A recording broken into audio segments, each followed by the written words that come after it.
dan una solución o un problema a este tipo de usos.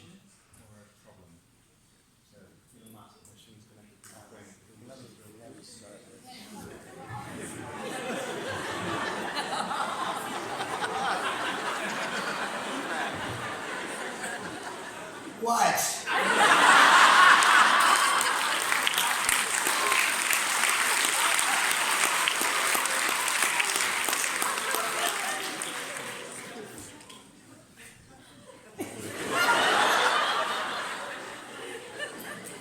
You guys broke John. I just don't know anymore. Okay, so remember where I was talking about the super high physicists? Right?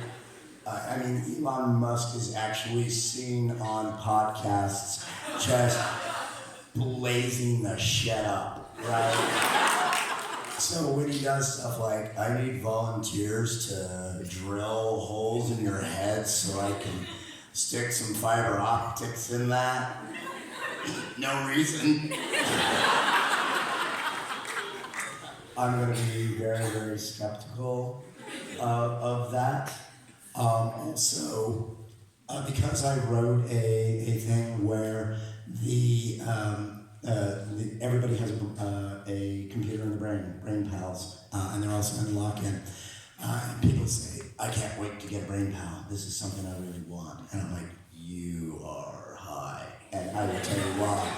Because the first day you get your brain pal, or whatever it is that they call it, they shove into your brain. I mean, also just remember you can't exchange your phone every couple of years. So what are you going to do? Just pull the network out like spaghetti and put the new one in? That's a bad idea. But the thing is that you get it, and for the first day, it's amazing. It's alternate, it's augmented reality that tells you all these things, and you're looking around, and it's so awesome, and you're like, I can't believe I waited so long to do that. And then you go to bed, and at 3 o'clock in the morning, the Viagra ads come through. And the Meet Desperate Singles ads, and all the other ads, and they're in your brain, and you literally cannot keep them out. Because if you think about what the security on your phone and on your computer and on everything else that you own, how bad it is, if you think you're going to do a better job of that because it's in your brain, then Elon Musk is going to pass you that joint.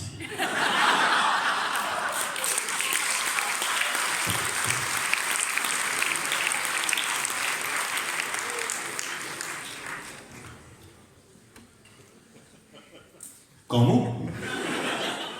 De verdad, me estás diciendo que un tipo como Elon Musk, que es famoso por aparecer en podcasts, pegándole las caladitas tranquilamente, está diciendo, tío, pues esto es como lo de los físicos, ¿sabes? Tío, pues estaría muy bien lo de meter un poco de fibra óptica en el cerebro, a ver qué es lo que pasa, cómo mola, ¿no? Y lo hace sin ningún motivo, sin que haya ninguna base científica. De verdad, ¿creéis que va a encontrar a alguien dispuesto a hacer algo así? Yo he escrito un par de cosas en las que hablo precisamente de implantes en el cerebro, por ejemplo en Loquín, y eso es como un colocón, supongo, el primer día, pero meten en el cerebro y ya dejemos de lado las cuestiones prácticas, como que te cambia la morfología del cuerpo cada X tiempo y que al cabo de 2 años tendría que quitarte como un espagueti por la nariz con todo lo que te han ido implantando. Eso dejémoslo de lado si queréis, pero pensemos en que esos implantes te permiten acceder a una realidad aumentada y que en esa realidad aumentada dices al principio, ¡guau! ¿Cómo flipa esto?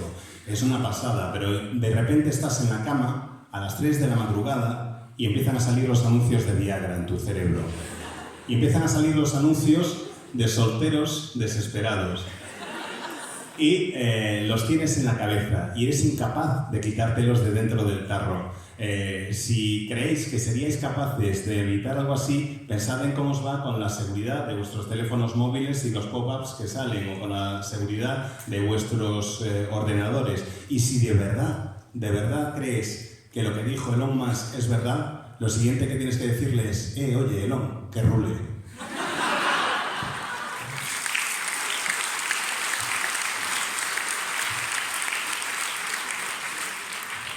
So I've got a really depressing answer to your first question, but I'll try and salvage it with a slightly optimistic answer to your second. So, yeah, let's say we get machines linked to our brains. Who is in control, the machines or us? The people who put machines into your brain are in control of the machines who are in control of us. And that is absolutely how that will go.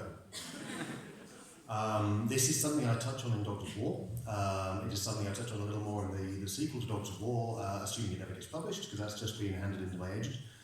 But yeah, that seems like a golden opportunity for all the things that people in power want us to do or not do to be hardwired into the way we are allowed to think. So that's the downbeat part. Dystopias. With a few exceptions, I honestly think that most dystopian stories are stories of hope. Because if you start in a story where everything is fine, then you know bad things are going to happen. But if you start when things are already at their low ebb, they are usually a story of hope. If in the apocalyptic dystopias, they're stories of hope because someone is still there telling that story, that not everyone has died. Dystopias are, certainly the current crop of dystopias that we have, they are very much stories about how to turn things around. They're stories about resisting the inevitable, whether it is climatic inevitable or human-created inevitable. They are stories about the best of humanity growing in the most hostile soil.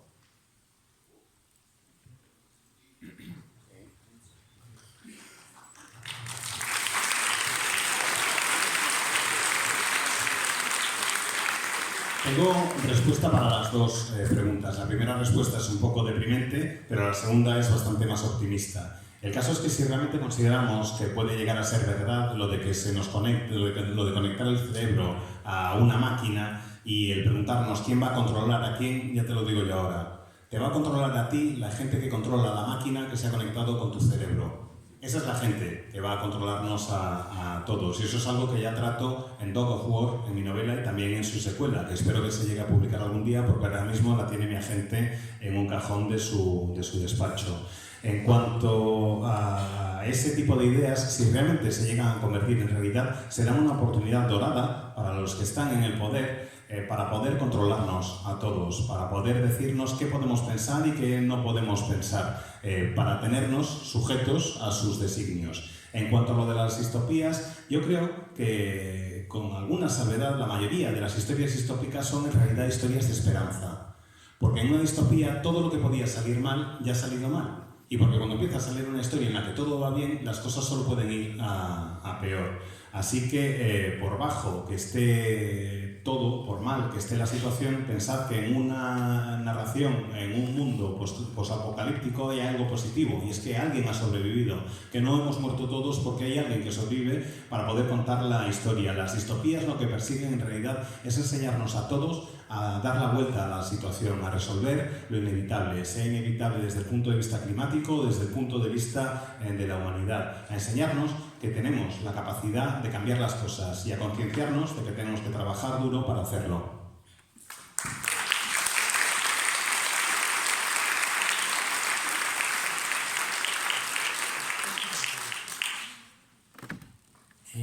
Do you want to add something or okay? I think Elon Musk is a jerk.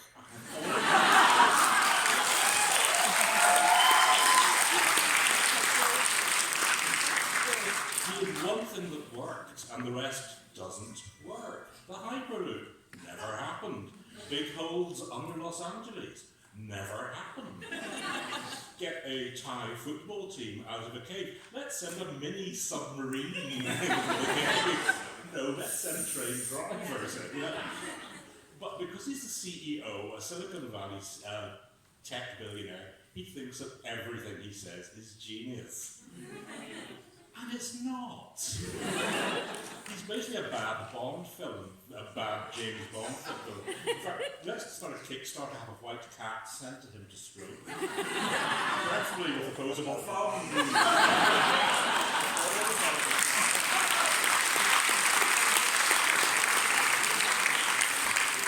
Yo quisiera añadir una cosa, y es que creo que Elon Musk es gilipollas.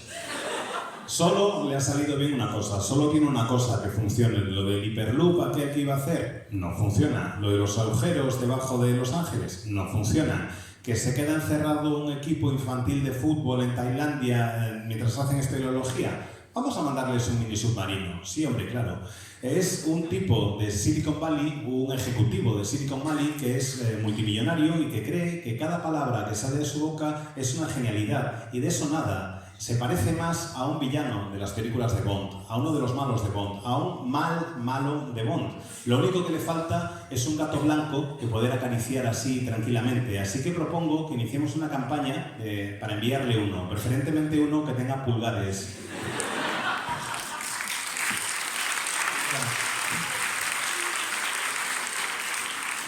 Vamos a cambiar un poco del lado para la siguiente pregunta, porque si no, no los veo. ¿Gal también quiere? Sí, ya veo que sí. Sí, hace unos años, en una entrevista, Elia Barceló dijo algo que el año pasado puso de moda Noah Harari.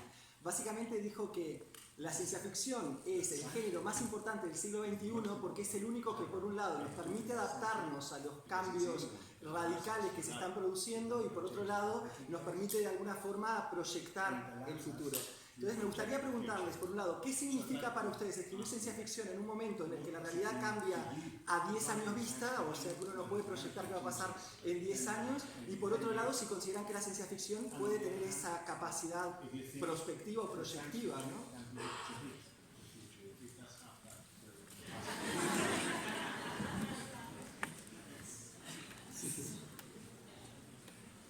I think all of us are ultimately writing about our present. And science fiction is often a reflection of our fears and concerns and what's going actually on in the present. I think what ends up happening is sometimes that what we write might inspire people, like, what if we had like a Star Trek thing and you could just be like, hey, dude, and then we make that thing.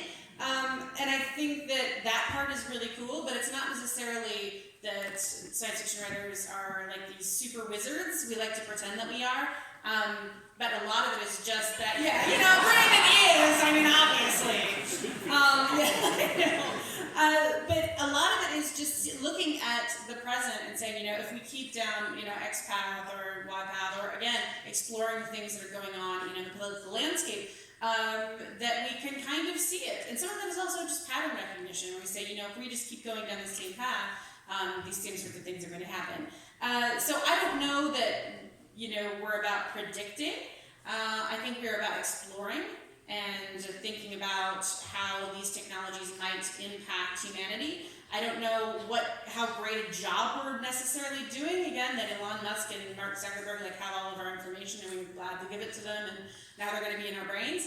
What we've done is, I feel like we concentrate so much on the technology of the future that we've forgotten the people.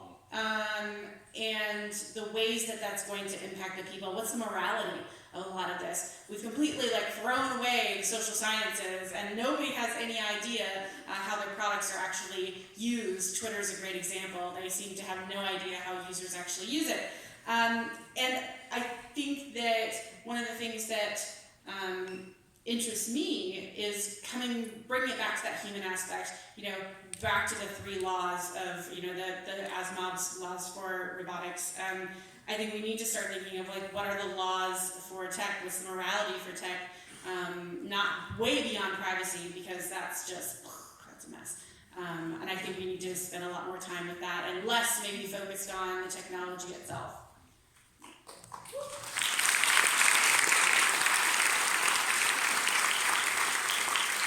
Creo que en realidad lo que hacemos los escritores de ciencia ficción es reflexionar acerca del presente, acerca de nuestros miedos y preocupaciones. Queremos escribir para tratar de inspirar a la gente y para ver qué es lo que se puede hacer y cómo podemos protegernos, por ejemplo, de elementos como el uso de la tecnología.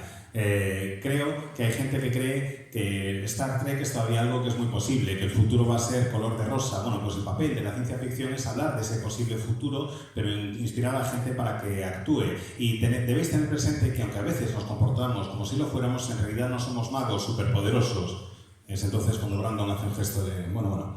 Y Ian dice, habla por ti, ¿eh? Y sigue Cameron diciendo, lo que podemos hacer es tratar de ver qué es lo que ocurre, identificar procesos, un proceso X, un proceso Y, tratar de anticiparnos a lo que pueda suceder en el sentido de explorar el ámbito político, por ejemplo, y tener la capacidad de reconocer patrones que ya se han vivido, de reconocer de antemano caminos que ya ha recorrido la humanidad. No es tanto que seamos capaces de predecir o que seamos capaces de hacer una prognosis, sino que somos capaces de ver cuáles pueden ser los problemas. Y creo que uno de los problemas a los que nos enfrentamos ahora es el uso de la tecnología por parte de la humanidad, un poco teniendo en cuenta los comentarios ya como los que se ha hecho de Elon Musk. Debemos tener en cuenta que muchas veces la visión del futuro que tenemos se basa únicamente en la tecnología y se olvida de las personas. Olvidamos que hay que tratar de añadir algún elemento de moralidad en la tecnología, ser conscientes del impacto social que tienen los avances tecnológicos, que tenemos que aprender a utilizar los avances que nos da la ciencia. Una cosa tan sencilla como Twitter es un buen ejemplo del mal uso que podemos dar al progreso tecnológico. Necesitamos hacer algo semejante a las 3 leyes de Asimov para la robótica, pero aplicarlo a la tecnología, aplicar algún tipo de moral al progreso y al desarrollo tecnológico, no solo en lo relativo a la protección del ámbito privado, sino también en lo relativo al uso de la tecnología y al desarrollo de la tecnología. Debemos dedicar menos tiempo a pensar en los avances tecnológicos en sí y mucho más a pensar en las consecuencias que tienen.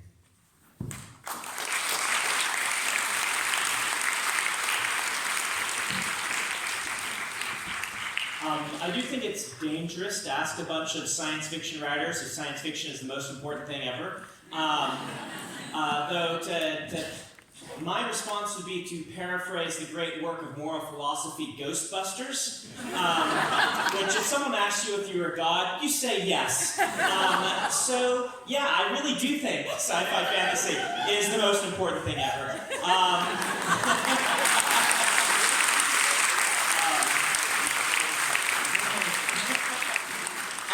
Though to back that up a little bit, what I've always said about sci-fi fantasy is, I think Cameron is very wise in saying, most of us aren't writing about the future. There are some geniuses like Arthur C. Clarke who could really predict, but if you go back over 100 years and look at the science fiction works, the body of science fiction works, I don't think our hit rate's going to be very good.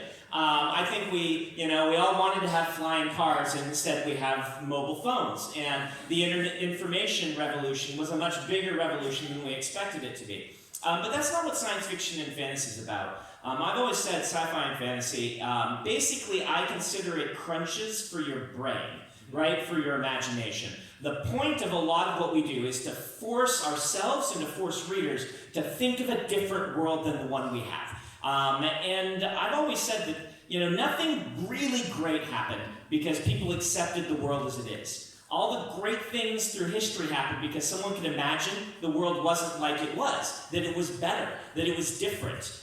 We fly in the air because someone said, well, this science fiction concept, I can imagine it being real. Race relations, I think, are improving because people dare to imagine a world where we get along. And sci-fi fantasy, if I'm to be grandiose, the point is to force us to expand our ability to imagine so that we can imagine better, greater, more wonderful things. And hopefully our job is to help the rising generation have better imagination than we have so that they can take us even greater places. Yes, sir.